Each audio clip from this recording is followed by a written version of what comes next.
Hello viewers, स्वागत है आपका मेरे YouTube channel study with doctor Pavan Oberoi पर। मैं doctor Pavan Oberoi, head of department faculty of commerce, Bhagwati college Meerut. Viewers, आज इस वीडियो में मैं आपसे दो तरीके के क्वेश्चन डिस्कस कर रहा हूं। एक तो चौधरी चरण सिंह यूनिवर्सिटी मेरठ में जो आपका security analysis and portfolio management का जो सब्जेक्ट है एमकॉम प्राइवेट में सेकेंड ईयर में, तो वो MCQ सीरीज में होगा। ठीक है, तो उसका क्वेश्चन बैंक का जो है मैं पार्ट 1 आपसे डिस्कस कर रहा हूँ।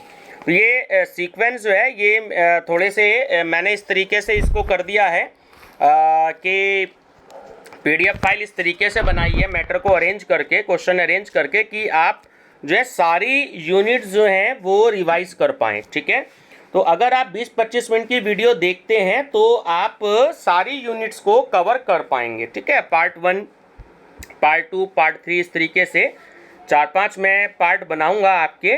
तो ये एक लगभग 500 क्वेश्चंस का आपका क्वेश्चन बैंक होगा। ठीक है व्यूअर्स, और दूसरी जो ये वीडियो है आपकी, ये जो लोग TGT, PGT और NTA नेट की तैयारी कर रहे हैं तो उसकी एक प्लेलिस्ट मैं तैयार कर रहा हूँ जिसमें लिखा होगा question bank for TGT, PGT and NTA net है। तो आप ध्यान रखना, तो इसमें इजी क्वेश्चन भी हैं और टिपिकल क्वेश्चंस भी हैं। तो वो NTA नेट के लिए भी क्वेश्चंस होंगे और एक आप MCQ सर्च कर लीजिएगा अगर कोई NTA नेट की तैयारी कर रहे हैं। तो अभी फिलहाल हिंदी में दे रहा हूँ, कुछ दिनों बाद इंग्लिश में भी क्वेश्चंस मैं इसमें इंक्रीज करूँगा। तो ये TGT, PGT और NTA नेट के लिए आपको क्वेश्चंस अवेलेबल होंगे, उसमें अनलिमिटेड सब्जेक्ट्स के आपको अनलिमिटेड क्वेश्चंस मिलेंगे। ठीक है, तो जो भी कोई टिपिकल क्वेश्चंस आए हुए हैं या इजी क्वेश्चंस आए हुए हैं तो वो मैं एक ही प्लेलिस्ट में अपलोड कर दूंगा। दूसरा, अगर आप क्वेश्चन बैंक चाहते हैं उसकी PDF फाइल अपने मोबाइल नंबर पर, तो 400 से 500 क्वेश्चंस तक MCQs मैं आपको अवेलेबल करवा सकता हूं। उसमें केवल 100 रुपये आपको चार्जेस देने पड़ेंगे। 100 रुपीज़ आप अकाउंट में मुझसे बात करके जो व्हाट्सएप नंबर डिस्क्रिप्शन बॉक्स में दिया हुआ है, मुझसे बात करके आप 400 से 500 MCQs का एक क्वेश्चन बैंक ले सकते हैं। और दूसरा, CCS यूनिवर्सिटी मेरठ का भी जो है आप मुझसे ले सकते हैं, केवल 10 रुपीज़ पर क्वेश्चन पेपर। ठीक है, जैसे आप कॉर्पोरेट अकाउंटिंग का चाहते हैं 2019 का क्वेश्चन पेपर, 2017 का क्वेश्चन पेपर, तो केवल 10 रुपीज़ आप डिपॉजिट करेंगे मेरे अकाउंट में, आपके मोबाइल नंबर पर वो पहुंच जाएगा। दूसरा, अगर आपको तो TGT, PGT के भी अगर आपको क्वेश्चन पेपर्स चाहिए सॉल्व, ठीक है, तो कॉमर्स का चाहिए, हिंदी का चाहिए, इंग्लिश का चाहिए, तो वो भी आपको 10 रुपीज़ विद एक्सप्लेनेशन आपको पर ईयर के मिल जाएंगे। तो आप डिस्क्रिप्शन बॉक्स में मेरा व्हाट्सएप नंबर देखेंगे, आप कॉल करेंगे तो उसमें आपको वो भेज दिए जाएंगे। ठीक है व्यूअर्स, चलिए डिस्कस करते हैं। तो सिक्योरिटी एनालिसिस एंड पोर्टफोलियो के भी हैं, तो इसमें ये जो हमारा टॉपिक है तो इसमें आपके पोर्टफोलियो परफॉर्मेंस एवेल्यूएशन के भी क्वेश्चन है। ठीक है, पोर्टफोलियो के हैं, टेक्निकल एनालिसिस के हैं, वैल्यूएशन ऑफ सिक्योरिटीज़ के हैं और introduction to investment and financial assets के क्वेश्चन मिलेंगे। चलिए, निम्नलिखित में से कौन सा एक कारण प्रतिभूति बाजार को गतिमान करता है? तो वो है धन की पूर्ति बढ़ाना। विनियोग करने से प्राप्त आय को कहते हैं, हम कहते हैं प्रत्याय, रिटर्न। डीमेट अनिवार्य है, तो देखिए ये प्रतिभूति में व्यवहार करने के लिए भी होता है और प्रतिभूति धारण करने के लिए भी होता है। तो सही आंसर है ऑप्शन सी, A और B दोनों। तकनीकी विश्लेषण की विधियों में सम्मिलित नहीं है, तो जो व्यापार खाता विवरण है ये सम्मिलित नहीं होता। अधिकार अंशों का निर्गमन किया जाता है, तो वो पुराने समता अंशधारियों को किया जाता है। TGT में और PGT में आया हुआ क्वेश्चन है। जो राइट शेयर्स हैं वो उन्हीं को इशू किए जाते हैं जिनके पास पुराने इक्विटी शेयर होल्डर्स को ही किए जाते हैं। एक नए विनियोक्ता को बाजार में प्रवेश करना चाहिए म्यूचुअल फंड द्वारा। भारत में गत 5 वर्षों में निवेश सबसे तेजी से बढ़ रहा है म्यूचुअल फंड में। एक नए युवा निवेशक के लिए सबसे बढ़िया निवेश हो सकता है, तो वो हो सकता है शेयर बाजार आपका। भारत का सबसे बड़ा निजी बैंक है ना, बहुत ही इंपॉर्टेंट क्वेश्चन है, B.Ed एंट्रेंस और TGT, PGT में आया हुआ क्वेश्चन है ये, तो वो है HDFC बैंक। ठीक है, HDFC बैंक जो है वो भारत का सबसे बड़ा प्राइवेट बैंक है। भारतीय स्टेट बैंक के चेयरमैन कौन है? तो वो है दिनेश कुमार खारा। वर्तमान में भारतीय म्यूचुअल फंड इंडस्ट्री का कारोबार कितना है? तो वो है नवंबर 2020 तक जो था, तो वो था, जो मेरे को डेटा मिला है वो मिला 29,83,420 करोड़ रुपए का। अध्यक्ष सहित सेबी बोर्ड की संख्या, सेबी बोर्ड के सदस्य की संख्या कितनी होती है? 9। जब नया समता अंश सबसे पहले पुराने अंशधारियों को उनके द्वारा रखी गई पूंजी के अनुपात में दिए जाते हैं तो इसे राइट निर्गमन कहा जाता है। तो बिल्कुल सही है, ये बात सत्य है। स्कंद आवर्त अनुपात है तो वो होता है क्रियाशीलता अनुपात। कस्टोडियन की नियुक्ति कौन करता है? Mutual fund. ठीक है, सबसे पहले म्यूचुअल फंड की शुरुआत कब हुई थी ना, मैं कई बार बता चुका हूं इस क्वेश्चन को कि यूटीआई ने करी थी भारत में और सन 1964 में करी थी, यूनिट ट्रस्ट ऑफ इंडिया। इसने सबसे पहले म्यूचुअल फंड की शुरुआत करी थी। ठीक है, और वो 1964 में करी थी। भारत में म्यूचुअल फंड के क्रियाकलापों पर नियमन सेबी द्वारा कब से शुरू हुआ? सन 1996 में। एएमसी की फुल फॉर्म है तो वो है एसेट मैनेजमेंट कंपनी। पोर्टफोलियो को भी कहते हैं प्रतिभूति समूह। दी वेव प्रिंसिपल नामक पुस्तक के लेखक का क्या नाम है? तो वह है आर.एन. एलियट। प्रतिभूति समूह प्रबंधन के उद्देश्य में सम्मिलित है तो आय का स्थायित्व, विविधीकरण और तरलता, ये सभी सम्मिलित है। प्रतिभूति समूह प्रबंधन क्रियाओं में सम्मिलित है तो प्रतिभूतियों की पहचान, प्रतिभूति चयन और प्रतिभूतियों के भागों का निश्चय करना। तो ऑप्शन डी करेक्ट है ना, उपयुक्त सभी। वास्तविक व्यापार किन प्रतिमानों पर आधारित है? यह है नीलामी बाजार पर। ठीक है, एक विनियोक्ता ने अपना पोर्टफोलियो स्टॉक एक्स में 50,000 रुपये में निवेश करके किया जिसका बीटा 1.50 है तथा 25,000 रुपीस स्टॉक वाई में निवेश करके तैयार किया जिसका बीटा 0.90 है। तो बाजार का रिटर्न 6% है तथा ट्रेजरी बॉन्ड का प्रत्याय 4% है। निवेशक के पोर्टफोलियो की अपेक्षित प्रत्याय दर क्या होगी? तो वो होगी 6.6%। एक पारस्परिक निधि योजना द्वारा अपने कुछ वार्षिक मूल्य के डैश से अधिक एक अकेले निर्गमन अभिकर्ता द्वारा जारी की गई अमूल्यांकित ऋणों में विनियोग नहीं किया जाना चाहिए तो वह 0.1। संभावित प्रत्याय डैश उद्देश्य से संबंधित है तो वह है पूंजी वृद्धि।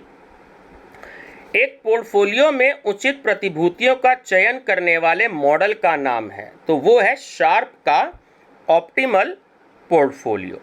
ठीक है, जोखिम को कम करने का एक सामान्य तरीका है डैश पर अमल करो तो वो है विभेदीकरण का सिद्धांत।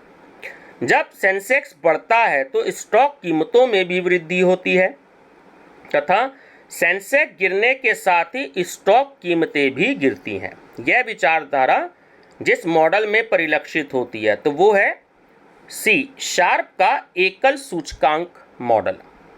शार्प मॉडल का मार्कोविज मॉडल में एक सुधार के रूप में जाना जाता है। शार्प मॉडल को है ना मार्कोविज मॉडल में एक सुधार के रूप में माना जाता है तो वो बिल्कुल सत्य है। नेशनल सिक्योरिटीज डिपॉजिटरी लिमिटेड किस सन में स्थापित किया गया? तो वो 1996 में। स्थगित अंशों का निर्गमन समाप्त कर दिया गया था सन 1956 में। ठीक है, दोनों क्वेश्चन बहुत इंपॉर्टेंट है। 1956 में जो स्थगित अंश थे उनका निर्गमन समाप्त कर दिया गया था और ये जो आपका NSDL है पूरा नाम है नेशनल सिक्योरिटीज डिपॉजिटरी लिमिटेड, तो ये 1996 में स्थापित किया गया था। एक IPO के चयन के लिए एक कंपनी की शुद्ध संपत्ति कितनी होनी चाहिए? ठीक है, 1 करोड़। IPO का पूरा नाम है इनिशियल पब्लिक ऑफर। सेबी के विभिन्न प्रावधानों के अंतर्गत कितने दलालों को निष्कासित किया गया? 8। कंपनियों को धारा डैश के प्रावधानों के अंतर्गत अपने अंशों के पुनः क्रय की सुविधा दी गई है, तो वो है 77B(2). 5 वर्ष या अधिक की वित्तीय आवश्यकता को दीर्घकालीन ऋण कहा जाता है, तो वो होता है व्यवहार वाला दिन प्लस 2 दिन। ठीक है। प्रतिभूति समूह चयन के अंतर्गत विनियोग हेतु कुशल एवं अनुकूल प्रतिभूति समूह का चयन किया जाता है, बिल्कुल सत्य है।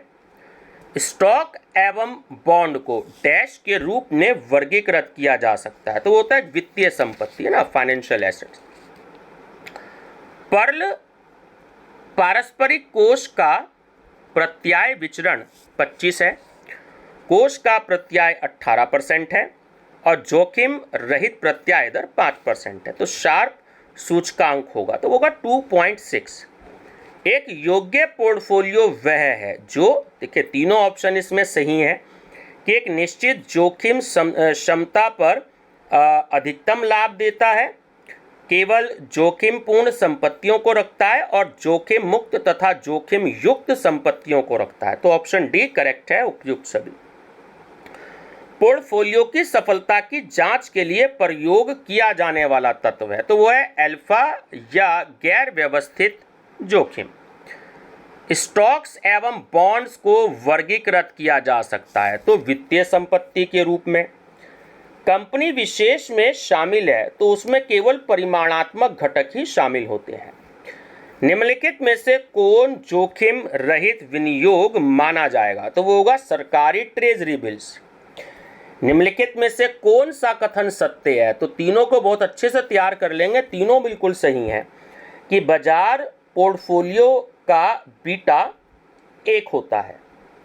कम मूल्यांकित प्रतिभूतियों को, जो होता है आपका CML, के ऊपर दर्शाया जाता है और अर्ध मूल्यांकित प्रतिभूतियों को CML के नीचे चित्रित किया जाता है, तो ऑप्शन डी करेक्ट है, उपयुक्त सभी। एक म्यूचुअल फंड का शुद्ध संपत्ति मूल्य, नेट एसेट वैल्यू, है ना, NAV का म्यूचुअल फंड इकाई मूल्य होता है, तो वो होता है ऑप्शन डी सही है, कि प्रतिभूतियों का बाजार मूल्य जिसमें कॉर्प्स यानी कि कोष का निवेश किया। नेक्स्ट है, एक स्कंद विपणि का सदस्य बनने के लिए निम्न में से किस शर्त को पूरा करना चाहिए, तो देखिए ये तीनों ही शर्तें जो हैं वो बिल्कुल सही हैं, कि कम से कम उम्र 21 वर्ष होनी चाहिए और वो भारत का नागरिक होना चाहिए और सुदृढ़ वित्तीय स्थिति होनी चाहिए, तो सही आंसर है ऑप्शन नंबर डी, ये सभी। ठीक है। अब जो ये मैं क्वेश्चन आपको दे रहा हूँ, आगे के तकरीबन 40 क्वेश्चन, तो ये व्यूवर्स ध्यान रखना, ये क्वेश्चंस PGT और TGT में आए हुए हैं और कुछ क्वेश्चन इसमें से नेट में भी आए हुए हैं। ठीक है, PGT में और TGT में तो बहुत ज़्यादा आए हुए हैं और कुछ क्वेश्चन नेट में आए हुए हैं, तो आप इनकी स्टडी बहुत ढंग से करिएगा। जैसे ट्रेजरी बिलों को निम्नलिखित अवधि के लिए निर्गमित किया जाता है, तो 364 दिन के लिए, ध्यान रखना। सब ब्रोकर के रजिस्ट्रेशन के लिए न्यूनतम आयु क्या है, तो वो होती है 18 वर्ष। पोर्टफोलियो प्रबंधक का जो पंजीयन यानी रजिस्ट्रेशन है, तो वो अनिवार्य होता है। प्राथमिक बाजार किससे संबंधित होता है, तो नवीन प्रतिभूतियों से होता है। ठीक है, ध्यान रखेंगे। निम्नलिखित में कौन दीर्घकालीन वित्त का साधन है, तो समता अंश और अशोध्य पूर्वाधिकार अंश और अशोध्य ऋण पत्र, ये सभी होते हैं। सबसे जोखिमपूर्ण प्रतिभूति कौन सी मानी जाती है, तो समता अंश, ध्यान रखना, समता अंश जो होते हैं इक्विटी शेयर, वो सबसे जोखिमपूर्ण प्रतिभूति मानी जाती है। तेजड़िया वह व्यक्ति है जो कीमतों में चाहता है वृद्धि, हमेशा ध्यान रखना, तेजड़िया कीमतों में वृद्धि चाहता है। कौन सी प्रतिभूति विमोचन योग्य नहीं होती, तो जो समता अंश होते हैं वो। पोर्टफोलियो अपेक्षित प्रत्याय होता है, तो ऑप्शन ए सही है कि निहित व्यक्तिगत प्रतिभूतियों से प्रत्याय का भारित औसत। सूचयन के लिए दिए जाने वाले प्रार्थना पत्र के साथ नथी किया जाने वाला प्रपत्र है, तो ये सारे डॉक्यूमेंट हैं, आपका प्रविवरण, अंतर्नियम और सीमा नियम, है ना। तो ये सभी होते हैं। नव प्रचलित ऋण उपकरणों की श्रेणी में नहीं सम्मिलित नहीं किया जाता। डैश को होता है पूर्वाधिकार अंश, है ना, प्रेफरेंस शेयर्स, ध्यान रखेंगे। डिपॉजिटरी पार्टिसिपेंट्स पर लाइसेंस किसके द्वारा रद्द किया जाता है? सेबी के द्वारा। निर्व्ययीकरण के पक्षधर हैं तो क्लियरिंग हाउस, रजिस्ट्रार एवं ट्रांसफर एजेंट और डिपॉजिटरी पार्टिसिपेंट, ये सभी होते हैं। निम्नलिखित में से कौन भारत की प्रथम क्रेडिट इंफॉर्मेशन ब्यूरो है? बहुत ही इंपॉर्टेंट क्वेश्चन है, ध्यान रखिएगा कि भारत की प्रथम क्रेडिट इंफॉर्मेशन ब्यूरो है वो है CIBIL, ठीक है, CIBIL, ध्यान रखेंगे। आपने जो अंश अपने डीमेट खाते में क्रय किए हैं वो प्रायः कितने दिनों में आपके खाते में पहुंचते हैं? तो वो होता है व्यवहार वाला दिन प्लस 2 दिन। निम्नलिखित में से कौन स्टोरिया नहीं है? स्टैग जो है वो स्टोरिया नहीं होता। निम्नलिखित में से कौन सा जोखिम रहित विनियोग माना जाता है? ठीक है, जोखिम रहित जो विनियोग होता है वो होता है ट्रेजरी बिल। एक कंपनी का भुगतान 15% है तो उसकी लाभांश नीति होगी, तो वो होगी कठोर या रूढ़िवादी। पोर्टफोलियो जोखिम होता है तो ऑप्शन ए सही है कि व्यक्तिगत प्रतिभूतियों के मानक विचलन के भारित औसत के बराबर। दीर्घकालीन व चालू दायित्वों से संबंधित वित्तीय सूचनाएं प्राप्त की जा सकती है तो वो बैलेंस शीट से की जा सकती हैं। वह पोर्टफोलियो जो जोखिम की निश्चित मात्रा पर अधिकतम प्रत्याय प्रदान करता है तो वो कहलाता है एफिशिएंट पोर्टफोलियो। हैरी मार्कोविज के मॉडल के लिए आवश्यकता होती है तो होते हैं विस्तृत गणितीय अंकों की। लाभार्जन ना होने की स्थिति में कौन सी प्रतिभूति कंपनी की वित्तीय व्यवस्था पर भार बन जाती है? डिवेंचर्स, ऋणपत्र। जोखिम तथा प्रत्याय में संबंध होता है, ये आया हुआ क्वेश्चन है, ठीक है, टीजीटी पीजीटी में, तो ये होता है ऋणात्मक, ध्यान रखेंगे। विनियोग निर्णय में प्रतिभूति विश्लेषण सहायक है क्योंकि इसकी सहायता से यह ज्ञात किया जा सकता है कि कौन सी प्रतिभूति, है ना, कि दोनों सही है, अधिमूल्यांकित भी और अवमूल्यांकित भी, तो ऑप्शन सी करेक्ट है, ए और बी दोनों। साधारणतः विविधीकरण का अर्थ है तो वो होता है 15 से कम प्रतिभूतियों का क्रय, ठीक है, इंपॉर्टेंट है, ध्यान रखेंगे। बैंकिंग कंपनी निम्न में से क्या निर्गमित कर सकती है? ठीक है, सभी प्रकार की प्रतिभूतियां। NSE से तात्पर्य यानी पूरा नाम पूछ रहा है आपसे, नेशनल स्टॉक एक्सचेंज। पोर्टफोलियो प्रबंधक क्लाइंट के धन का प्रयोग, ऑप्शन ए सही है कि क्लाइंट के हित में न्यूनतम 1 वर्ष के निवेश के लिए कर सकता है, ठीक है। निम्नलिखित में से असत्य क्या है? तो ऑप्शन नंबर डी कि ये तीनों ध्यान रखेंगे कि पोर्टफोलियो प्रबंधक निर्धारित आचार संहिता के अधीन होता है। पोर्टफोलियो प्रबंधक के खातों का अंकेक्षण अनिवार्य है और पोर्टफोलियो प्रबंधक का पंजीयन अनिवार्य है। तो ये जो भी कोई व्यवस्थाएं होती हैं ये लागू नहीं है, ठीक है, जितनी भी अनुपालना है ये लागू नहीं है। पेशेवर पोर्टफोलियो प्रबंधक की सेवाएं, तो डी सही है कि संस्थागत निवेशकों के लिए आवश्यक है। पोर्टफोलियो प्रबंधक का अपने क्लाइंट के प्रति संबंध भी विश्वासरित ट्रस्टी का होता है, ठीक है, विश्वासरित ट्रस्टी का होता है। पोर्टफोलियो निष्पादन मूल्यांकन के विभिन्न मॉडलों में सम्मिलित है, तो तीनों हैं कि ट्रेनर का चंचलता पुरस्कार मॉडल और जैनसन का प्रत्याय मॉडल और शार्प का विभिन्न पुरस्कार मॉडल, तो ये सभी हैं पोर्टफोलियो में सम्मिलित है। तो ये देखिए तीनों सम्मिलित हैं ऑप्शन इसमें कि स्टॉक मार्केट की प्रतिभूतियां, स्थावर संपत्तियां और बुकियन एवं पुरातत्व। चलिए, ये भी बड़ा इंपॉर्टेंट क्वेश्चन है, एग्जाम में आया हुआ है कई बारी। भारत में मान्यता प्राप्त स्कंद विनिमय विपणियों जो स्टॉक एक्सचेंज हैं वर्तमान में कार्यशील, उनकी संख्या कितनी है? तो पहले 23 थी, अब 24 हो गई है, ठीक है ना, तो 24 आपको ध्यान रखना है। पोर्टफोलियो की सफलता की जांच के लिए प्रयोग किया जाने वाला तत्व है तो वह अल्फा या गैर व्यवस्थित जोखिम। एक योग्य पोर्टफोलियो वह है, तीनों ऑप्शन करेक्ट हैं, कि एक निश्चित जोखिम क्षमता पर अधिकतम लाभ देता है, केवल जोखिमपूर्ण संपत्तियों को रखता है और जोखिम मुक्त तथा जोखिम युक्त संपत्तियों को रखता है। तो ऑप्शन डी करेक्ट है, उपयुक्त सभी। परंपरागत पोर्टफोलियो निर्माण में सामान्यतः किया जाता है, तो सी कि निवेशक की संपूर्ण वित्तीय परियोजना का प्रत्याय। स्कंद विपणी एक बाजार है जहां पर प्रतिभूतियों का होता है क्या, क्रय विक्रय। निम्न में से किस संस्था द्वारा म्यूचुअल फंड बाजार का नियंत्रण किया जाता है ना, बहुत इंपॉर्टेंट क्वेश्चन है, ध्यान रखिएगा। सेबी। उत्तर प्रदेश का मान्यता प्राप्त स्कंद विपणी कहां पर है, ये भी एग्जाम में आया हुआ क्वेश्चन है, ध्यान रखिएगा, कानपुर में, ठीक है। विलियम एफ शार्प को नोबेल पुरस्कार कब प्राप्त हुआ था, सन 1990 में।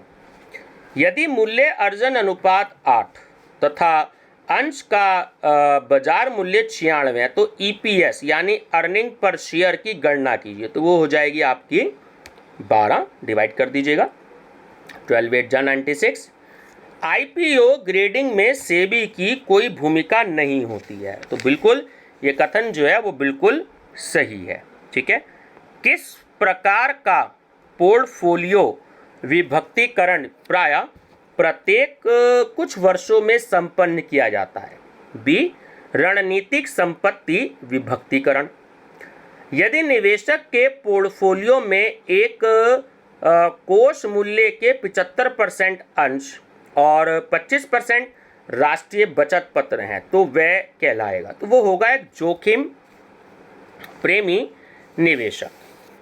म्यूचुअल फंड के यूनिट का क्रय मूल्य होता है, तो ऑप्शन ए आपका सही है ना, NAV प्लस एक्सिट लोड, ये ध्यान रखिएगा।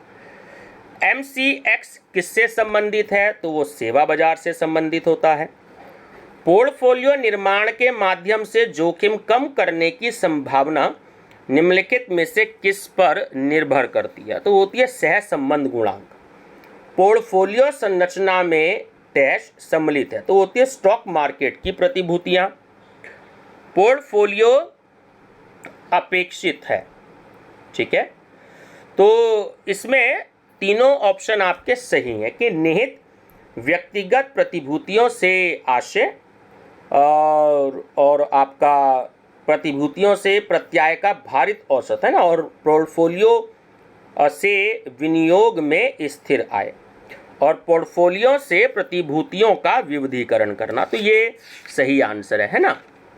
चलिए 12 एक्चुअली थोड़ा सा क्या है कि वो नेक्स्ट पेज पर आ गया है, तो ये मैं आपसे डिस्कस नहीं करूँगा, ठीक है, इसको आप छोड़ दीजिएगा। चलिए बहुत ही इंपॉर्टेंट क्वेश्चन है ना, नेक्स्ट क्वेश्चन, रीमेटेरियलाइजेशन का अर्थ है, तो वो है ऑप्शन नंबर सी, प्रतिभूतियों को पुनः भौतिक रूप में प्राप्त करना, ठीक है। आईपीओ में प्रवर्तकों का अंशदान डैश से कम नहीं होना चाहिए, तो वो निर्गमन आकार के 20% से कम नहीं होना चाहिए। प्रतिभूति में सम्मिलित नहीं है, जो फर्नीचर होता है ना वो नहीं होता, बाकी अंश, स्टॉक और ऋण पत्र ये सम्मिलित हैं, ध्यान रखेंगे।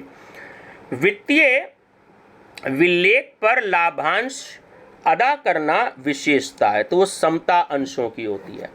विनियोग प्रस्ताव द्वारा का चयन करते समय ध्यान देने योग्य बातों में सम्मिलित नहीं होगा, तो वो होगा सामाजिक जानकारी। निम्नलिखित में से कौन सा अप्रत्यक्ष निवेश है, तो जीवन बीमा पॉलिसी, रियल एस्टेट और यूनिट ट्रस्ट ऑफ इंडिया, ये सभी है। एक देश में अच्छे पूंजी बाजार का विकास किस पर निर्भर करता है, तो वो बचत की उपलब्धता पर, जनता के अंदर विद्यमान उद्यमिता का गुण और संगठक इकाइयों का उचित संगठन, तो सही आंसर है ऑप्शन डी, उपयुक्त सभी। मंदड़िया वह व्यक्ति है जो कीमतों में चाहता है, ध्यान रखना, कमी। तेजड़िया जो है वो वृद्धि चाहता है कीमतों में, और जो मंदड़िया है वो ध्यान रखना हमेशा कमी चाहता है, ठीक है। ऑफर डॉक्यूमेंट को पब्लिक इशू की दशा में डैश कहा जाता है, जबकि राइट इशू की दशा में डैश कहा जाता है। तो पहले वाले फिल दी ब्लैंक्स में आएगा प्रस्ताव पत्र और दूसरे में आएगा विक्रय प्रस्ताव। ठीक है। तकनीकी संकेतक मूल्य मात्रा और सुरक्षा या अनुबंध के खुले हितों के कारण उत्पन्न होता है। यह कथन बिल्कुल सत्य है। 50 करोड़ रुपए तक के निर्गमन के लिए अधिकतम डैश लीड प्रबंधक हो सकते हैं, तो वो 2 हो सकते हैं केवल। BSE सेंसिटिव इंडेक्स को निम्न में से क्या कहते हैं? सेंसेक्स। सेबी के दिशा निर्देशों के अनुसार ऐसे सभी पब्लिक इशू जिनकी राशि डैश से अधिक है अनिवार्य रूप से डीमैट खाते द्वारा इशू निकालना होगा, तो वो होगा 10 करोड़। ठीक है।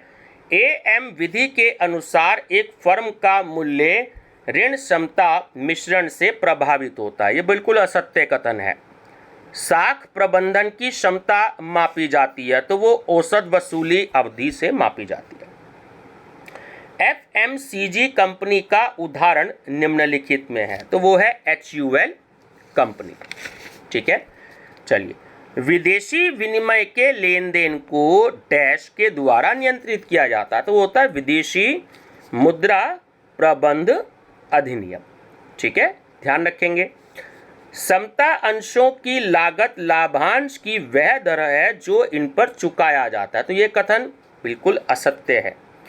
अंश पूंजी तथा संचित कोषों का योग स्वामी पूंजी कहलाता है, यह कथन बिल्कुल सत्य है। ठीक है। व्यक्तिगत विनियोक्ताओं के अनुसार जोखिम से तात्पर्य है, ऑप्शन डी, धन के डूबने का दर।